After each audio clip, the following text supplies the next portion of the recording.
Early this morning, I got an email from Brother Mark Cruz, and the title of the email says, Umar has the nerve to talk about family values. And of course, Mark Cruz is a TikTok creator who's highly critical of Dr. Umar Johnson. And he couldn't believe the hypocrisy that Dr. Umar had on this stream. And once I clicked on the link, I saw this particular title. Dr. Umar Johnson talks live about black relationships with hardly initiated.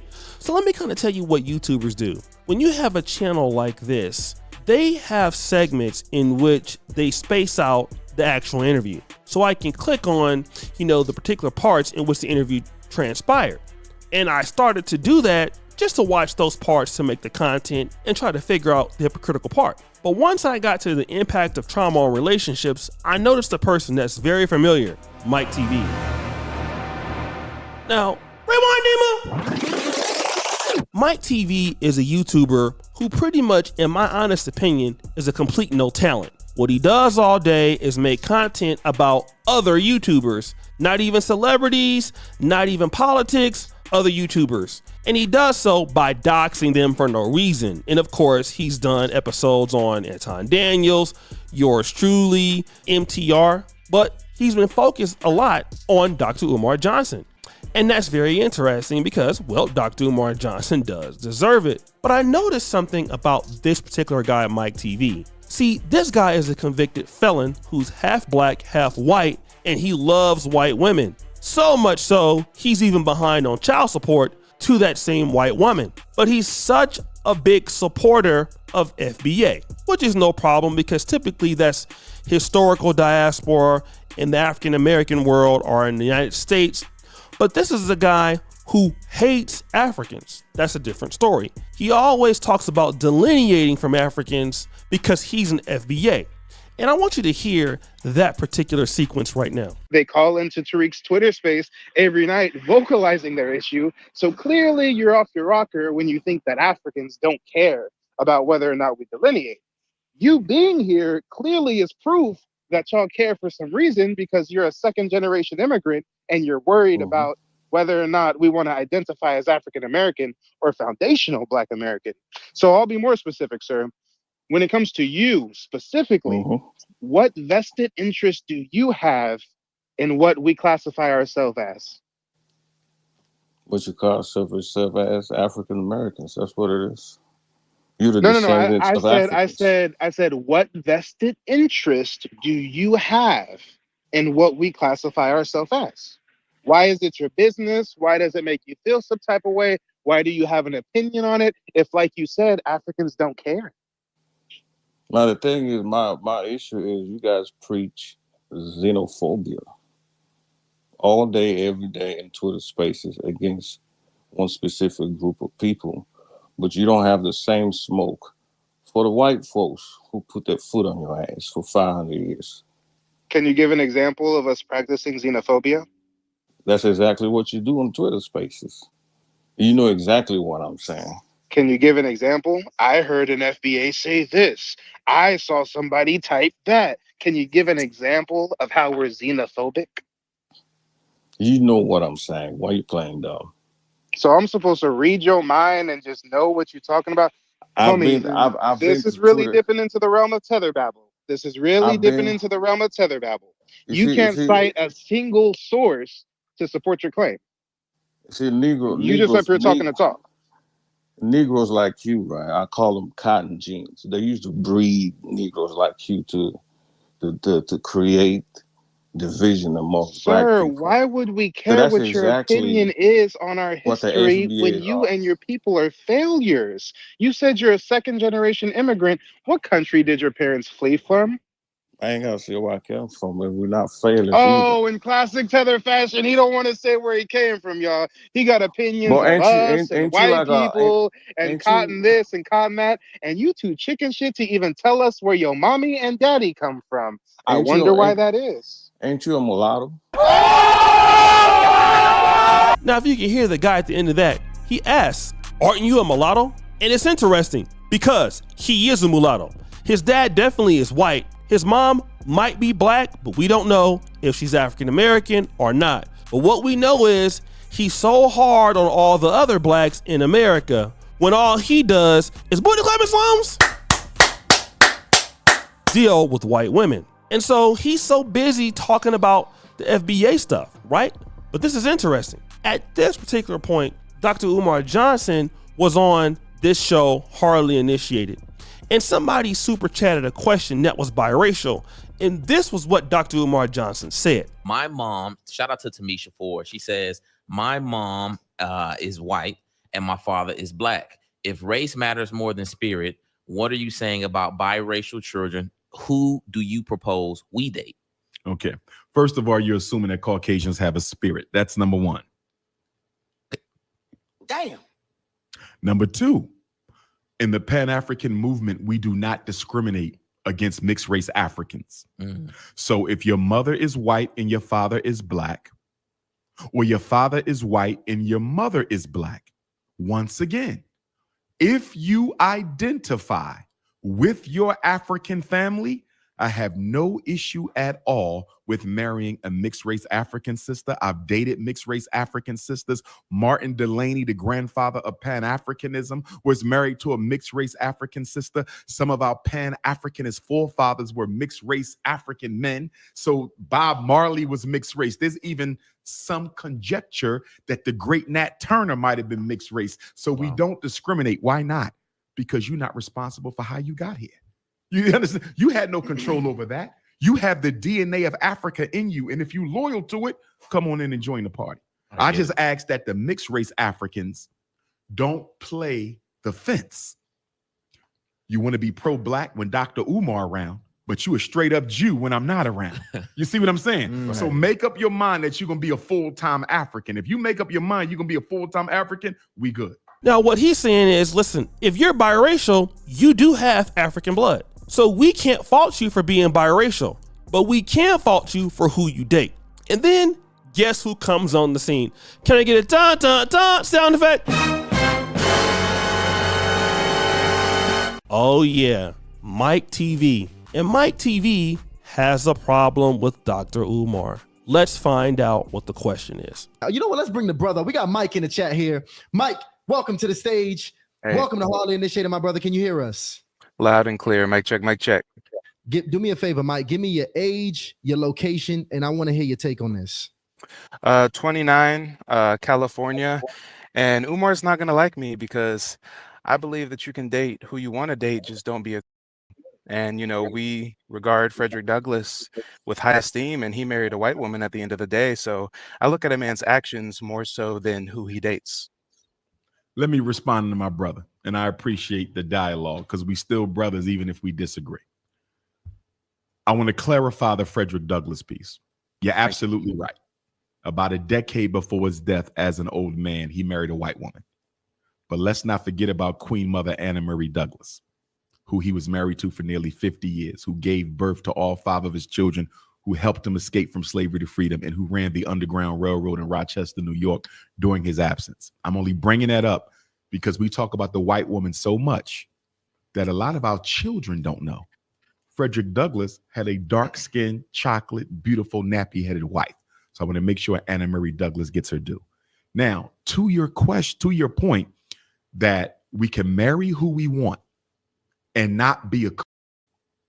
How is not building a family with a black woman? How can you be exempt from if you do not build family with black woman? So by your own rhetoric, it's okay if we marry a white woman as long as we marry a black woman first. No, you should not be marrying a white woman at all. If the salvation of the African people rests on the shoulders of the African family, do we not have an obligation to be with our own women? Interesting. And I believe that you exclusively date sisters, right? Yes. And what about the wealth argument? Women on average outlive their husbands. So when we transition, if we married a snow bunny, is she going to use any of your wealth to empower the black community after you're gone, i.e. Kobe Bryant, i.e. Marvelous Marvin Hagler? You know, all these great black men who married these white women. James Earl Jones is an elder. We're not expecting him to go anywhere anytime soon. Sidney Poitier still with us, or did he I'm not I sure. don't know Can about somebody that. I'm gonna look that up. Look that up, please. I think I don't want to speak it if it's not correct. We don't want to force no elders into the land of the ancestors before their time. Too soon. Well, the only reason I mentioned that I judge a man by his actions is because He passed. Sidney Poitier passed away, married to a white woman. He was a very wealthy man. That white woman got all the Sidney Poitier's money. That non-African Latino got all of Kobe Bryant's money. That white woman got all of Marvelous Marvin Hagler's money. This is wealth that we need to empower the Black community and build institutions. How are you not a sellout if you're giving white people that type of wealth when they've already stolen enough from us? How could you find a white woman who could ever understand you as well as a sister? So let's stop the show right there. You see, that's very interesting. He don't have that energy when Dr. Umar is there because Dr. Umar don't know the guy. And I got the same criticism, Dr. Umar, that Mike TV has. But you see, all of that energy was silent when Dr. Umar was there because rewind, Emma. This is exactly what he said about Dr. Umar just a few days ago. We're finally doing it. Oh boy, if there was ever a man who deserves to be exposed, if there was ever a grifter, a scammer, a fraudster, a schemer, a womanizer, God damn it, if there was ever someone detrimental to the Black community by and large, I think it would be Umar Where's the School Johnson. I mean, story has it he's collected somewhere between the region of 900,000 to 1.5 million over the last 10 years to build a fictional school. Guys, I think one day Umar is going to come to us on IG Live from a dusty ass motel with a roach on the back wall. And he's going to say, family, I finally got the school. I got the school. And he's going to hold up a fish tank with a school of fish or something, because he's not actually about curriculum. He's not actually about teaching the youth. I mean, if anything, he's really only about his cash apps. Any more cash apps? Come on. I mean, can you take your own advice? I thought it's supposed to be consciousness over coochie. Politics over punani. It is revolution over romance. Get your mind right. Now, wait a minute. Let's talk about this. Here you have a guy who all the time is hanging out in the FBA chat rooms. He's calling people tethers and all of this. But I've never heard of an FBA defending the right to want to date white women. Here's what he doesn't understand. Both Tariq and Umar heavily disagree on the African and African-American community being one.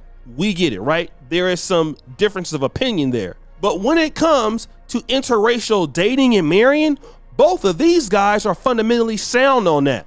How can you be a person claiming FBA, but you want to have relationships with white women? Oh, and by the way, just so you know, yeah, that white woman he had a relationship with, here's what her father had to say about Mike. Information out. He's selling himself as a real estate agent. We know he lives in a van. We know about everything. We're just trying to get as many people to say, hey, look at this guy. He's scamming you guys. Yeah. So I tell you that he was a squatter at my daughter's house. He stole her possessions. He, I know secondhand that he, what was that story about him? He rented a house and was subletting it without the right to sublet it. He's definitely a scammer. Yes. Okay. All right. So this, yeah, he had an attorney. We were negotiating to get him out of our house. We had an attorney, and if you give me your email, I can send it to you when I go through my papers and get his name. But he might be a good resource because he knows what happened in some detail. He's a lawyer. He knows the other attorney who has also a really bad reputation. So let me get a pen here. Can you hold on one second? No problem. That's right. You have a guy who is homeless. Oh, by the way, let me show you the homeless clip. Well, I'm homeless on Thanksgiving.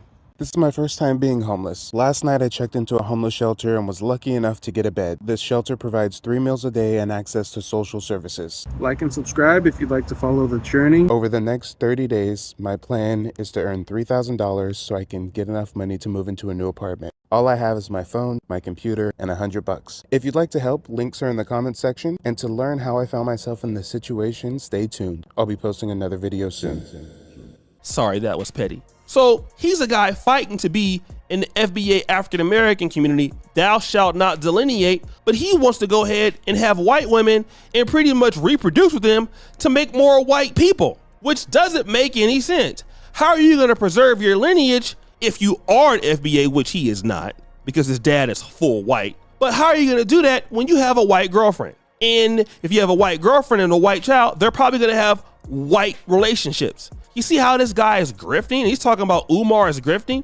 Well, which is true, Umar is grifting, but this guy is a fraud. This guy has felonies. And if you don't believe me, let's play E-Black's clip. You gonna have to get you a real job now, partner. You done fucked up the YouTube.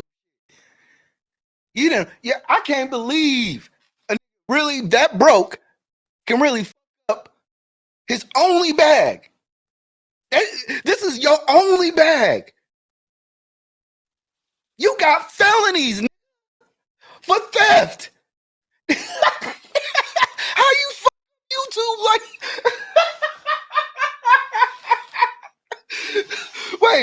Wait. You mean to tell me you got felonies and you fuck up a YouTube bag? Oh, you going back to the van? So this is what's going on. People live in a delusional world that doesn't make sense, but these are the people that say they are pro-blacks, they are FBAs. Like, this guy is a joke. Now, Umar is definitely a joke too, but this guy is also a joke. There is no group of any of the pro-black world and pro-black spaces that will say, hey, it's okay for you to interracially date as long as you're not a sellout. No, all of it is selling out. Any sort of that thinking of interracial dating in pro-black spaces is almost typically prohibited. It don't matter if you FBA or Nation of Islam or Hebrew Israelite or 5% Nation or Pan-African. It's always looked down upon from peoples in those communities. But this is what happens when you want to grift to get views, but you really don't believe what you're talking about. And oh, by the way, stop the show. You're not going to get me as, oh, well, you're not an FBA. Both my parents were from Louisiana. They moved to California in the Great Migration. Yes, my grandmother picked cotton, all of that. Complete, as you would say, hashtag FBA, hashtag ADOS, Afro-American. My mom went to UC Davis. My dad went to UCLA. Yeah, all of that, right? I went to Howard University, all of that, all right? So guys, what do you think? It's your boy, O'Shea Duke Jackson, back at it again with another episode of The Celebrity Junk. Already, but you for all you do, subscribe, hit the bell. We're out.